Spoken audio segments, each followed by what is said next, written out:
आने वाले 20 से 25 मिनट में आप ये चीज़ समझ जाओगे कि पाइथन फुल स्टैक डेवलपमेंट करने के लिए आपको साल 2 साल देने की ज़रूरत नहीं है। आप 1 महीने में भी जॉब रेडी हो सकते हो, और वो भी पाइथन के हर एक सेगमेंट में। 30 दिन के बाद आपके पास जॉब होगा, but you have to give each day of 30 days. So नमस्कार दोस्तों, आज की इस वीडियो में हम बात करने वाले हैं पाइथन फुल स्टैक डेवलपमेंट के रोड मैप के बारे में, जो आप 1 मंथ में कंप्लीट कर सकते हो। मुझे याद है जब मैंने कॉलेज के 3rd ईयर में पाइथन फुल स्टैक डेवलपमेंट का कोर्स लिया था, और वो 1 साल का कोर्स था, लेकिन उसके बाद मेरी पाइथन की जर्नी बहुत ज़्यादा अलग रही, क्योंकि मैंने बहुत सारे फ्रीलांसिंग करे, बहुत सारे ऐसे एप्लीकेशंस बनाए जो सिर्फ और सिर्फ पाइथन, जेंगो, फ्रंट एंड में जावास्क्रिप्ट, HTML CSS से था, और बैक एंड के कई सारे एप्लीकेशंस पर मैंने काम किया। इसके अलावा कंपनी में भी हमेशा पाइथन फुल स्टैक डेवलपमेंट में ही काम किया, चाहे वो ऑटोमेशन हो, चाहे कोई स्क्रिप्ट राइटिंग हो, ब्ला ब्ला थिंग्स वर देयर। तो मैंने पाइथन पे ही काम किया, चाहे वो डेटाबेस का यूज करके हो, चाहे डेटा साइंस में हो, चाहे मशीन लर्निंग में हो, चाहे ब्लॉकचेन में हो।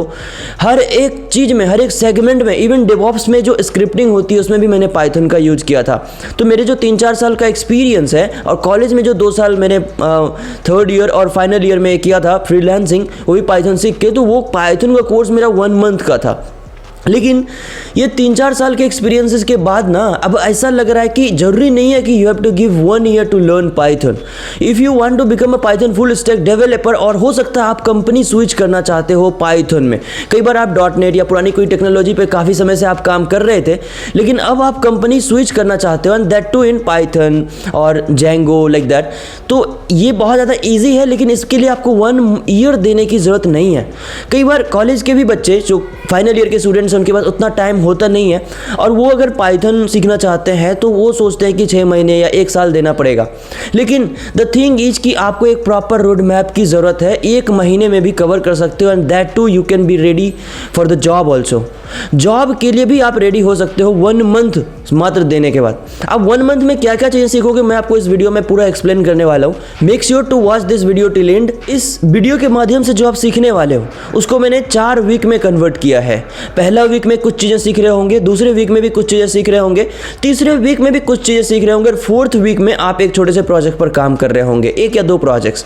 इसके अलावा जब भी आप छोटी छोटी चीज़ें सीखेंगे, उसमें छोटे छोटे चंक्स में प्रोजेक्ट्स होंगे। मैं आपको प्रॉपर तरीके से बताऊंगा कि आप उसको कैसे कवर कर सकते हैं। कई बार जब आप ऑनलाइन कोर्स खरीदते हो 30,000, 35,000, कई बार तो लाख 2 लाख के भी कोर्सेज होते हैं, सिस्टम डिजाइन पूरा का पूरा चीज़ें सिखाते हैं। लेकिन ये सब वो चीज़ें हैं जो आप अपने एक्सपीरियंसेस से भी सीख सकते हो। ये सब वो चीज़ें हैं जो आप यूट्यूब पर फ्री में भी सीख सकते हो। तो मैं कभी रिकमेंड नहीं करता कि आप बहुत महंगे कोर्स खरीदो। बेटर आपके पास YouTube है, वहाँ पर हर एक चीज़ अवेलेबल है। इनफैक्ट गूगल क्रोम है, जहाँ पर बहुत सारे लोग वेबसाइट बना करके आपको ब्लॉग बना करके लिख के देते हैं कि आपको चीज़ें क्या करना चाहिए, क्या पढ़ना चाहिए, क्या अवॉइड करना चाहिए, और छोटी छोटी चीज़ें में आप सीखते हो।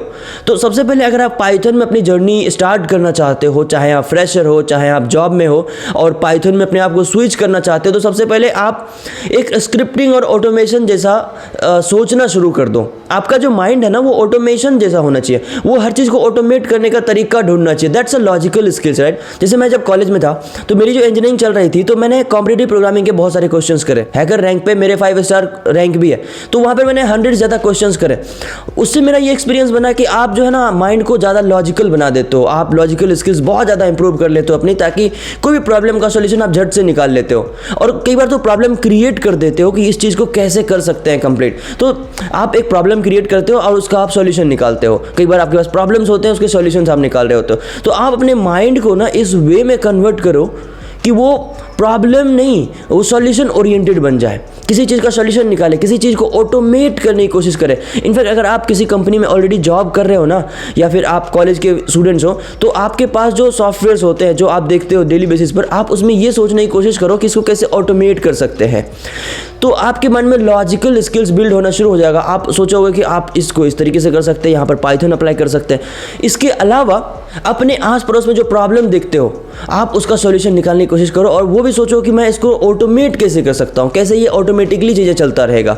तो इस तरीके से आप अपनी लॉजिकल स्किल्स को इंप्रूव करते हो। तो ये मैंने इसलिए बताया ताकि आप जब जर्नी स्टार्ट करते हो, इवन सोशल मीडिया पर भी आप इंस्टाग्राम, लिंक्डइन चलाते हो ना, तो पाइथन से रिलेटेड जितने भी कम्युनिटीज़ हैं, जितने भी ब्लॉग्स हैं, जितने भी पेजेस हैं, उनको भी फॉलो करके रखो, क्योंकि वो कई बार छोटी छोटी चीज़ें को आपको अच्छे तरीके से दिखाता है, कई बार छोटे छोटे क्वेश्चन के आंसर्स दिखाते हैं, कई बार हर एक चीज़ को पोस्ट कर रहे होते हैं। तो बेटर आपके लिए रहेगा कि जब भी आप इंस्टाग्राम ओपन करोगे, आपको उसके कुछ कुछ पोस्ट दिखेंगे पाइथन से रिलेटेड, मैं खुद फॉलो करता हूँ, तो पाइथन से रिलेटेड, जेंगो से related, automation, data science, machine learning, इन सब चीज़ों से रिलेटेड आपको पोस्ट दिखेंगे। इस सब रिलेटेड लोग लेटेस्ट अपडेट जो है वो आपको दिखेगा।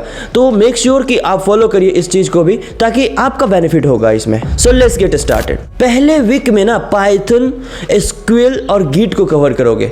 पाइथन का बेसिक्स आप कवर करोगे। पाइथन में जो एडवांस लेवल की चीज़ें होती है ना, वो बिना प्रोजेक्ट्स करे आपको याद रहने वाला नहीं है। आप कितना भी पाइथन के एडवांस टॉपिक को सीख लो, लेकिन वो आपके दिमाग में तब तक ही रहेगा जब तक आप किसी प्रोजेक्ट्स पर उसको अप्लाई करोगे। जैसे ही सिर्फ और सिर्फ सीख लिया आपने और उसके बाद किसी प्रोजेक्ट्स में उसको अप्लाई नहीं किया ना, आप भूल जाएंगे। I am giving you guarantee, ये मेरा अपना एक्सपीरियंस भी है।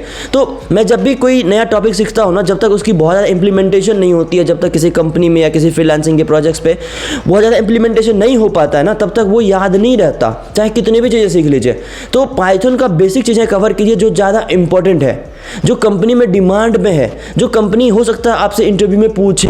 वैसे तो सीखने के लिए बहुत सारी चीज़ें हैं, लेकिन आपको लर्न वही करना है जो मैटर करता है। तो पाइथन बेसिक्स में डेटा टाइप, लूप्स और फंक्शंस, ये 3 चीज़ें आपको कवर करनी है। डेटा टाइप्स आप इसलिए सीखते हो ताकि आप चाहे डेटा साइंस पे काम कर लीजिए, मशीन लर्निंग में काम कर लीजिए, कितने बड़े बड़े एप्लीकेशंस पे काम कर लीजिए, डेटा टाइप्स आपका पीछा छोड़ने वाला नहीं है, क्योंकि वो रन टाइम में डेटा टाइप आप क्लियर करते हो। आपको इनिशियलाइज करने की जरूरत नहीं पड़ती है कि किस टाइप का डेटा टाइप है, तो आप पहले डिफाइन कर देते हो, तो ये आपके काम को आसान बनाता है। तो मेक श्योर कि जितने भी टाइप के डेटा टाइप है ना, उसको आप अच्छे से सीख लीजिए। जो इमारत बनती है ना, उसकी नींव जितनी मजबूत होती है उतना मजबूत वो घर होता है। तो डेटा टाइप्स वगैरह जो हो गया ना, ये किसी भी एप्लीकेशन में, किसी भी स्क्रिप्ट में हर जगह यूज होने वाला है। हर जगह आपको डिसाइड करना है कि यहाँ पे कौन सा डेटा टाइप लें, कौन सा। तो ये जो आपकी प्रैक्टिस है ना, ये आपकी प्रैक्टिस में आएगा वो। इसलिए बेसिक आप इससे स्टार्ट कीजिए कि डेटा टाइप्स काम कैसे करता है, कितने होते हैं और इसका यूज क्या है, और इसके अलग अलग सिनेरियोज देखिए। इसके बाद आप लूप्स सीख लीजिए। लूप्स, आप कभी लूप्स का पीछा नहीं छोड़ पाएंगे, ना लूप्स आपका पीछा छोड़ पाएगा। लूप आप हर स्क्रिप्ट में लगाएंगे, हर चीज़ को ऑटोमेट करने के लिए लगाएंगे, चाहे कोई एप्लीकेशन बना रहे हो, इवन डेटाबेस से कोई चीज़ निकाल के आप फ्रंट एंड पर भेजना चाहते हो। अपने वेबसाइट का वो MVC स्ट्रक्चर पता है ना, डेटाबेस से निकालते हैं और फ्रंट एंड में भेजते हैं, फ्रंट एंड से कोई डेटा लेते हैं, बैक एंड में भेजते हैं। तो आप बैक एंड से भी डेटाबेस से डेटा निकाल करके फ्रंट एंड पर अगर आप भेजना चाहते हो, तो उसके लिए लूप लगाओगे, क्योंकि मल्टीपल डेटा है आपके पास, तो लूप तो आपका काम आएगा। फंक्शन, कोई चीज को ऑटोमेट करने के लिए, कोई चीज को रिपीट करने के लिए, हर एक सिनेरियो के लिए कोड तो लिखोगे नहीं, हर एक ब्लॉक के लिए। तो आप एक ब्लॉक बनाते हो जो रन टाइम में बार बार चलता है। जितनी बार आप कॉल करोगे, एक पर्टिकुलर चीज के लिए एक पर्टिकुलर फंक्शन हो जाता है। हमको ये एडिशन करना है, इसके लिए फंक्शन लिख दो, कहीं से डेटा निकालना है, उसको इनपुट देंगे, ये फंक्शन लिख दो। तो ये डेटा टाइप, लूप्स और फंक्शन, ये बहुत ज्यादा इंपॉर्टेंट है। वैसे तो पाइथन के बेसिक्स में ही ये चीजें आती है, लेकिन ये हर जगह यूज होती है। इसको अच्छे से आप कवर कीजिएगा, और इसमें आप कम से कम 20-20 क्वेश्चंस कर लीजिएगा। 20 क्वेश्चंस फंक्शंस के, 20 क्वेश्चंस लूप्स के, और 20 क्वेश्चंस जो है डेटा टाइप्स के। डेटा टाइप्स के क्वेश्चंस मतलब जब स्ट्रिंग आप पढ़ोगे या इंटीजर पढ़ोगे, आप उसमें कन्वर्जन कैसे कर सकते हो, आप एक दूसरे को आप यूज कैसे कर सकते हो, एक दूसरे डेटा टाइप का एक साथ यूज कैसे कर सकते हो, उसमें स्लाइस ऑपरेशंस कैसे कर सकते हो। आप ChatGPT को बोलिएगा कि भाई डेटा टाइप्स के मुझे 20 क्वेश्चंस मीडियम टू हार्ड दें। आप ChatGPT को बोलिएगा लूप्स के आपको 20 क्वेश्चंस मीडियम टू हार्ड दें, फंक्शंस के 20 क्वेश्चंस जो मीडियम से इंटरमीडिएट होगा।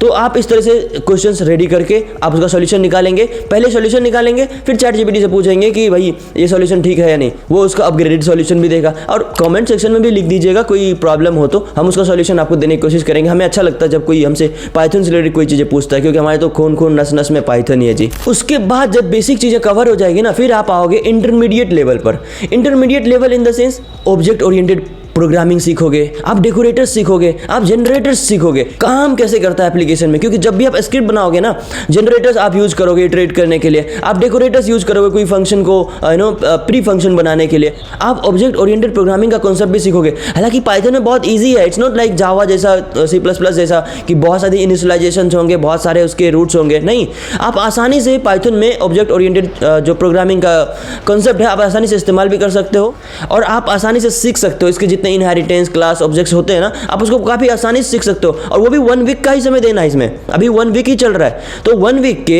मान लीजिए आपने 7 दिन दिया, आप इंक्लूड संडे भी करो, आप संडे को स्किप मत करो, क्योंकि आपको 1 मंथ ही में ही सीखना है ना। तो आप 7 दिन में, एक दिन में आपने डेटा टाइप, लूप्स और फंक्शंस कर लिया। दूसरे दिन या 2 दिन और मान लीजिए, जिसमें आपने ऑब्जेक्ट ओरिएंटेड प्रोग्रामिंग कर लिया, डेकोरेटर्स कर लिया, जनरेटर्स कर लिया, और इसके 30-30 क्वेश्चंस आप कर लीजिए, 30-30 क्वेश्चंस ईच। तो एक दिन आपने सीखने में लगाया और एक दिन आपने 30 क्वेश्चंस यानी कि 90 क्वेश्चंस जो कि मीडियम से इंटरमीडिएट लेवल का क्वेश्चंस होगा। 5वें दिन जो आप सीख रहे होंगे वो एपीआईज विथ पाइथन। आप कैसे जेसन का इस्तेमाल करोगे, कैसे रिक्वेस्ट का यूज करोगे। एपीआई होता है ना, एप्लीकेशन प्रोग्रामिंग इंटरफेस। तो एप्लीकेशन ये एपीआई जो है ना हर जगह यूज होने वाला है। इवन इंटरव्यू में भी आपसे एपीआई से रिलेटेड क्वेश्चंस वो पूछेंगे। तो एपीआई से रिलेटेड आपको जो है नॉलेज होना चाहिए और ये 5वें दिन आप इसको कवर कर लीजिएगा एपीआई का। तो एपीआई का नॉलेज होना बहुत ज़्यादा इंपॉर्टेंट है क्योंकि जेसन का पार्सिंग कैसे करते हैं, डेटा एक साथ बहुत सारे डेटा का इस्तेमाल कैसे करते हैं, एक साथ डेटा में स्टोर कैसे करते हैं। और किसी भी कंपनी में जब आप जॉब करोगे तो मेक श्योर कि आप उसके एपीआई पर ही काम करने वाले हो। And day 7 Git and GitHub. Python के बेसिक्स उतने काफ़ी हैं, उतने में आप बहुत सारी चीज़ें कवर कर लोगे क्योंकि आप 200 क्वेश्चन भी कर चुके होंगे। तब तक आप हर एक चीज़ के 30-20 क्वेश्चन कर रहे होंगे। उसके बाद गिट एंड गिटहब पर आएंगे आप। गिटहब जो है ना जहाँ पर हम कोड को रखते हैं, ठीक है, ताकि मल्टीपल लोग एक साथ कोलैबोरेट होकर यूज कर सके। आपका कोड अगर किसी को दिखाना चाहते हो या कोई इसमें अपनी कंट्रीब्यूशन देना चाहता है तो आप क्या करोगे, व्हाट्सएप पे भेजोगे? नहीं ना, आप व्हाट्सएप भेजो भाई इसमें अपडेट करके दे, फिर आप इंस्टॉल करोगे, फिर आप अपने सिस्टम में लाओगे। इसके लिए गिटहब है ताकि वहाँ पर एक बार आप कोड रख देते हो उसके कई सारे ब्रांचेस क्रिएट हो जाते हैं। आप अगर काम कर रहे हो मेन ब्रांच, आपके दोस्त को या आपके कोई टीममेट या आपका कलीग काम कर रहा है तो second branch, third branch, fourth branch, उनके नाम का ब्रांच बन सकता है ताकि वो जो भी एडिट करेगा ना उनके ब्रांच में होगा और आपको लगता है कि ये सही है, इसको रन करके आपने चेक कर लिया, उसको मेन ब्रांच में आप ऐड कर दीजिए। फिर आप पुल कैसे करोगे? गिटहब पर ऑलरेडी कोड रखा हुआ है तो उसको अपने सिस्टम में क्लोन कैसे करोगे? उसमें कोई चेंजेस हुआ तो चेंजेस को पुल कैसे करोगे? आपने कोई चेंजेस किया है तो उसको ऐड कैसे करोगे, मर्ज कैसे करोगे? फिर आप उसको पुश कैसे करोगे? ओरिजिन क्या होता है, ब्रांचेस क्या होते हैं?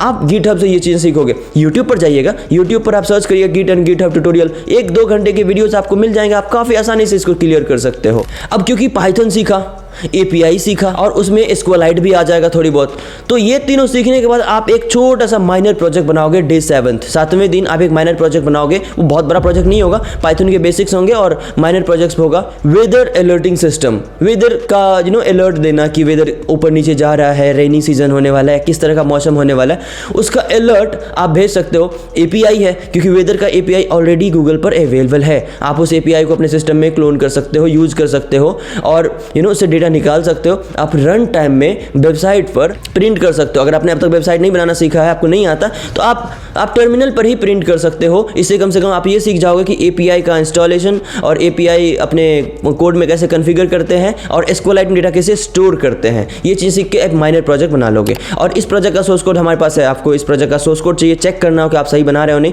Right this project name in the comment section. We will give you the source code as soon as possible and absolutely free. अब आते हैं सेकेंड वीक में।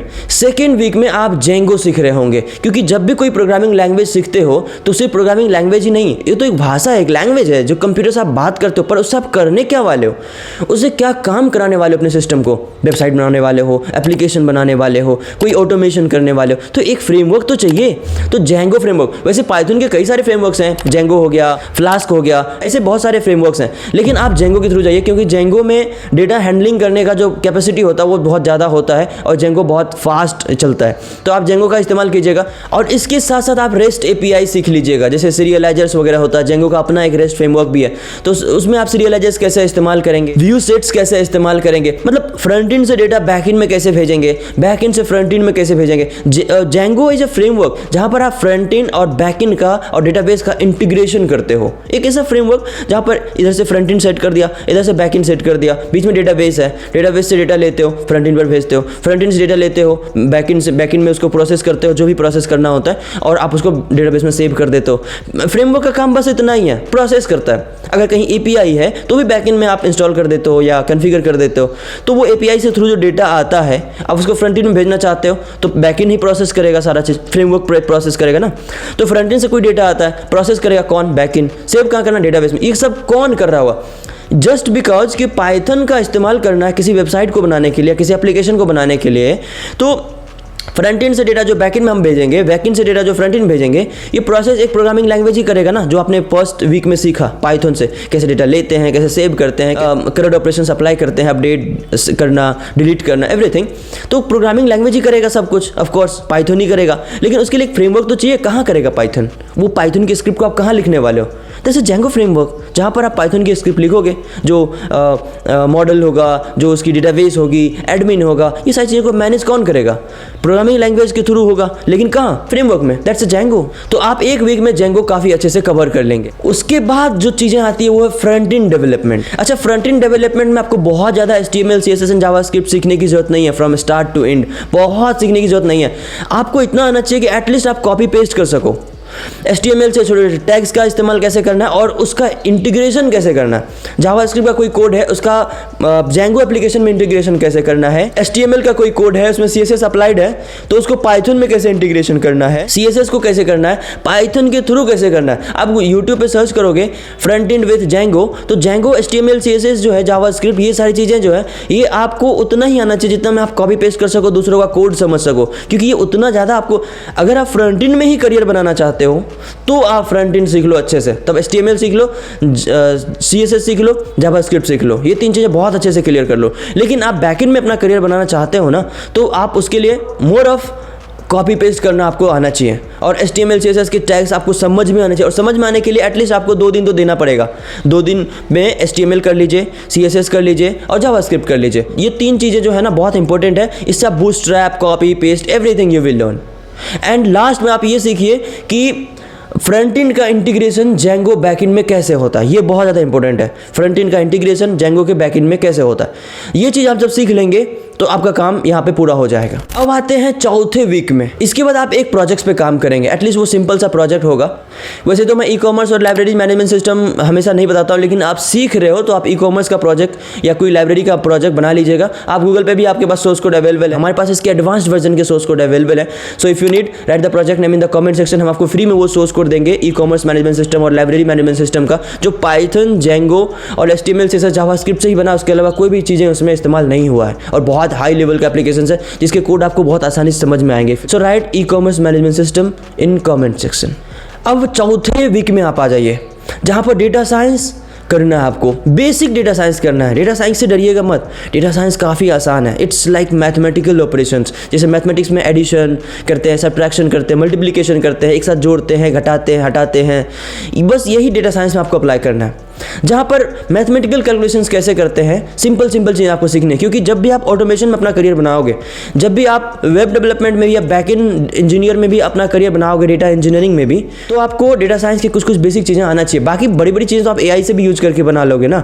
तो आपको बेसिक में क्या होता है, नंपाई होता है, जहाँ पे मैथमेटिकल कैलकुलेशन करते हो। पांडास होता है जो डेटा फ्रेम के साथ आप काम करते हो, कि जब डेटा फ्रेम बहुत ज़्यादा आपके पास होता है ना, सेट्स, जैसे एक्सेल का डेटा होता है, आप उसी एक्सेल के डेटा के साथ आप काम करोगे, हटाओगे, कौन सा डेटा सही है आपके लिए, कौन सा डेटा गलत है आपके लिए, उसमें और ऐड करना है, तो पाइथन से भी तो कर सकते हैं ऑटोमेशन में, तो पांडास उसके लिए इस्तेमाल करोगे। अब उसके अलावा जो चीज़ें आपको दिखानी है कि भैया ये स्टैटिस्टिक्स है, ये उसके लिए जो लाइब्रेरी आती है, आपको कुछ ज़्यादा सीखने की जरूरत नहीं है, आपके लिए ऑलरेडी बनी बनाई लाइब्रेरीज अवेलेबल हैं। तो मैटप्लॉटलिब सीख लीजिए आप स्टैटिस्टिक्स को दिखाने के लिए कि भैया ये जो चार्ट्स हैं, ये जो डेटा है, इसका एक ग्राफ रेडी कर लोगे ताकि आप डिसीजन ले पाओ। और उसी के साथ साथ मशीन लर्निंग का बेसिक्स भी आपको कवर करना है। बेसिक्स मतलब उसके टाइप और उसके कुछ मॉडल्स, रीइंफोर्समेंट मशीन लर्निंग के कौन कौन से मॉडल्स होते हैं, सुपरवाइज मशीन लर्निंग के कौन कौन से मॉडल होते हैं, अनसुपरवाइज मशीन लर्निंग के, और क्या इसका क्या यूज़ है, क्या बेनिफिट्स है और क्या डिफरेंसेस है। बस इतना ही आपको सीखना है,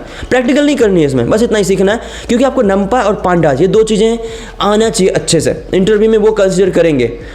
बैकएंड के किसी भी रोल के लिए आप अप्लाई करो पाइथन से और जेंगो से, तो नंपाई पांडास पे आएंगे ही आएंगे वो। तो क्योंकि वो मैथमेटिकल कैलकुलेशंस हैं कि आप बड़े बड़े डेटा सेट के साथ कैसे मैथमेटिकल कैलकुलेशंस करोगे, कैसे डिसीजंस लोगे।